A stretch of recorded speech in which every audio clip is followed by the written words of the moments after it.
Elena Marsh stood at the edge of the gathering hall, her hands folded in front of her, and waited for the moment that would end her old life. She had known this day was coming for weeks, though she had refused to admit it to herself. Damien Blackthorne, the alpha she had loved for 2 years, had grown distant. He no longer sought her out in the evenings. He no longer asked about her day. He spoke to her only when others were watching, and even then, his eyes drifted past her, toward something bigger, something more useful to him. That something was Sylvia Crane. The Crane pack controlled the richest hunting grounds in the region and commanded twice the warriors of Blackthorne. An alliance through marriage would make Damien one of the most powerful alphas in the territory. Elena, the daughter of a low-ranking family with no soldiers to offer and no land to bring, had nothing to compete with that. She told herself she was wrong.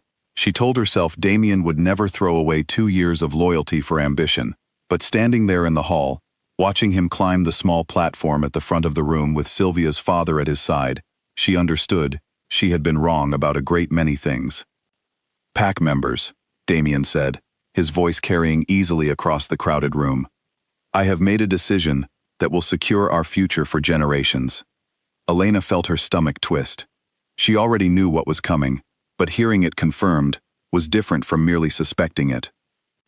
"I am ending my bond with Elena Marsh," Damien continued, not once looking in her direction, "and I will be taking Sylvia Crane as my mate, sealing an alliance between our packs." The room went silent. Then came the murmurs, the sideways glances, the pity and the judgment mixed together in a way that made Elena's skin crawl. She had known some pain would come with this moment, but she had not expected the public nature of it, the way Damien had chosen to strip her dignity away in front of everyone she had grown up with. She could have said something. She could have begged him to reconsider, could have reminded him of every promise he had made her under the old oak tree behind her family's home. But she saw, in the set of his jaw and the coldness in his eyes, that none of it would matter. Damien had already made his choice. He was simply waiting for her to accept it quietly, so the evening could continue without further embarrassment. So Elena did the only thing she had left. She lifted her chin, turned, and walked out of the hall without a single tear falling from her eyes. She would not give him the satisfaction of watching her break. The weeks that followed were difficult. Rumors followed her wherever she went. Some pack members treated her with pity, offering soft words that felt more like insults than comfort. Others treated her as if she had done something wrong, as if being rejected was a mark of shame she had earned, rather than something forced upon her.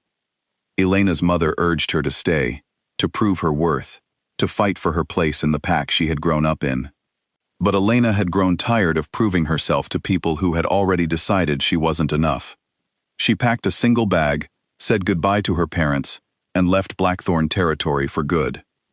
She traveled for 3 days before reaching the neutral lands that bordered several packs, land that belonged to no one and everyone at once. There she found a small settlement of wandering wolves, wolves who had left their packs for reasons of their own, wolves who asked no questions about her past. She offered her skills as a healer, something she had learned from her grandmother, and in return, she was given a small cabin at the edge of the settlement and enough food to get by.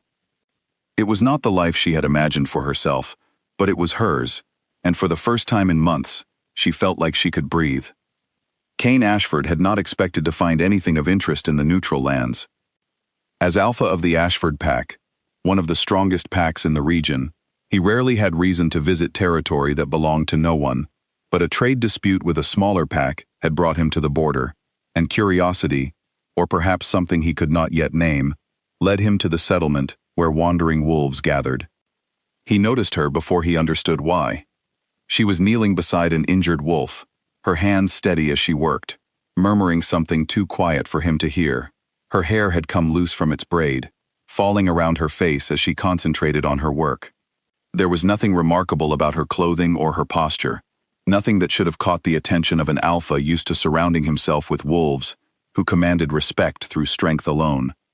And yet Cain found himself unable to look away.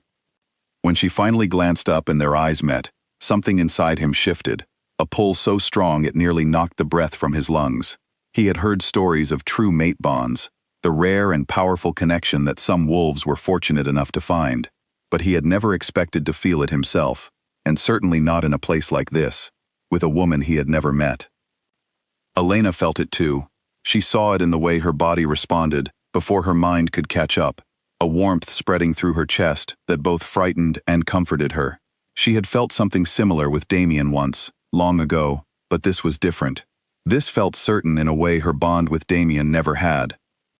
She stood quickly, wiping her hands on her apron, unsure of what to say to the stranger staring at her as though she were the only person in the world. "I'm sorry," she said finally. "Can I help you with something?" Kane took a moment to find his voice. "I think," he said slowly, "that I might be the one who needs help." Over the following weeks, Kane found reasons to return to the settlement. He told himself it was to check on trade routes, to ensure peace along the border, to attend to matters that any responsible alpha would attend to. But everyone around him, including his own advisors, understood the truth. He was there for Elena. At first, Elena kept her distance. She had trusted an alpha before, had believed in promises that turned out to mean nothing once ambition entered the picture. She was not eager to walk that same path again, no matter how strong the pull between them felt. But Kane was patient. He did not push her for answers about her past, though he had heard whispers of what had happened at Blackthorn. He did not demand she accept the bond simply because it existed. Instead, he showed up, day after day, offering conversation, offering help with tasks around the settlement, offering nothing more than his presence and his honesty. Slowly, Elena began to let her guard down. She told him about her childhood, about her grandmother who had taught her healing, about the years she had spent believing she would one day become Luna of Blackthorn. She told him about the humiliation of that final gathering, the way Damien had not even looked at her as he ended their bond. Kane listened without interrupting, his jaw tightening at certain parts of her story, though he never let his anger show in a way that might frighten her. When she finished, he took her hand gently, the first time he had touched her since they met. "He was a fool," Kane said, "not because he chose power over you, because he never understood what he was giving up." It was a small moment, but it meant everything to Elena. For the first time since the rejection, she felt truly seen. The test of Kane's loyalty came sooner than either of them expected. Word had reached Blackthorn territory that Elena had formed a connection with the Ashford Alpha, and Damien, though he would never have admitted it aloud, felt a flicker of something he refused to name as jealousy. He sent a small group of Blackthorn wolves to the settlement, not to bring Elena back, but to remind her, and anyone watching, that she still belonged to his pack in some symbolic way, that she had no right to move on so easily. The wolves arrived at dusk, their presence immediately unsettling the peaceful settlement. They found Elena near her cabin and began questioning her, their tone growing more aggressive when she refused to answer their demands about her relationship with Kane. Kane arrived before the situation could escalate further. He moved between Elena and the Blackthorn wolves without hesitation, his posture radiating an authority that made even seasoned warriors take a step back. "You are on neutral ground," he said, his voice calm but carrying an unmistakable warning. "And you are threatening someone under my protection. Leave now, or explain to your alpha why his wolves started a conflict he cannot afford." The Blackthorn wolves, recognizing they were outmatched and unwilling to start a fight that could draw Ashford forces into open conflict with their pack, retreated without further incident. That night, as the settlement settled back into quiet, Elena found Kane standing outside her cabin, checking that everything was secure. "Thank you," she said softly. Kane turned to face her, his expression gentle. "You don't have to thank me for that. Protecting you isn't something I do because I feel obligated. It's something I want to do, because of who you are, not because of any bond between our packs or any political advantage it might bring." Elena studied him for a long moment, searching his face for any trace of the ambition that had defined her relationship with Damien. She found none. "I'm ready," she said finally. Kane's eyes widened slightly, understanding immediately what she meant. "Are you certain?" "I've never been more certain of anything." That night, under a sky full of stars, Elena accepted Kane's mark, completing a bond built not on strategy or alliance, but on genuine care and mutual respect. News of the bonding reached Blackthorn territory within days, and the timing could not have been worse for Damien. His wedding to Sylvia Crane was set to take place within the month, meant to be the crowning achievement that would secure his position as one of the most powerful alphas in the region.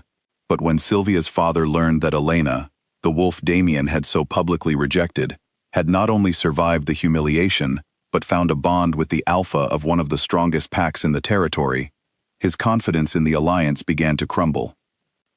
An alpha who cannot hold on to his own mate, Sylvia's father said during a tense meeting with Damien, is an alpha who shows weakness to every pack watching him.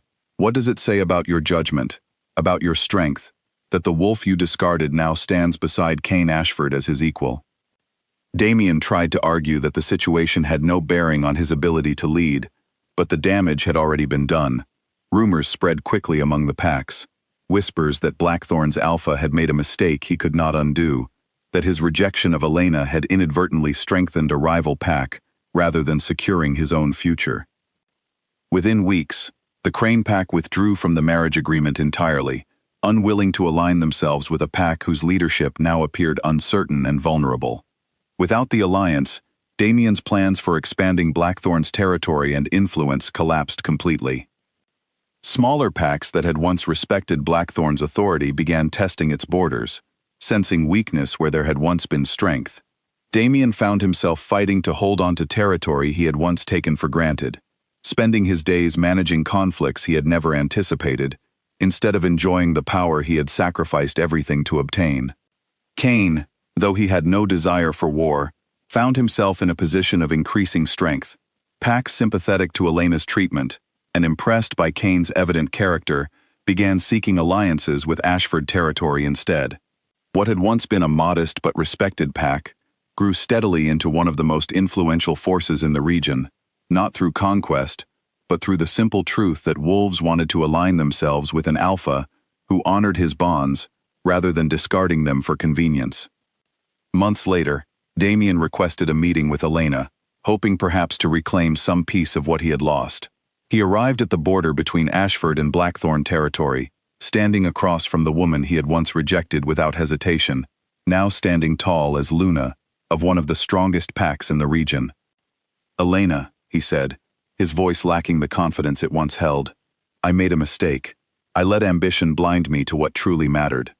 Elena studied him for a long moment, searching for any lingering trace of the feelings she had once carried for him. She found only the quiet peace of someone who had moved beyond old wounds. "You didn't make a mistake, Damien," she said gently. "You made a choice, and I made mine. The difference is that my choice led me somewhere I never thought I could find, somewhere built on real trust instead of convenience." She turned to leave, Cain's presence steady beside her, before pausing to look back one final time. "I hope you find peace with the choice you made," she said. "I truly do, but I won't be returning to it." As she walked away, Elena felt no bitterness toward the path that had led her here, no regret for the pain she had endured. Every difficult step had brought her to a life built on honesty, respect, and a bond that had never once required her to shrink herself to fit someone else's ambitions. She had lost an alpha who valued power above her.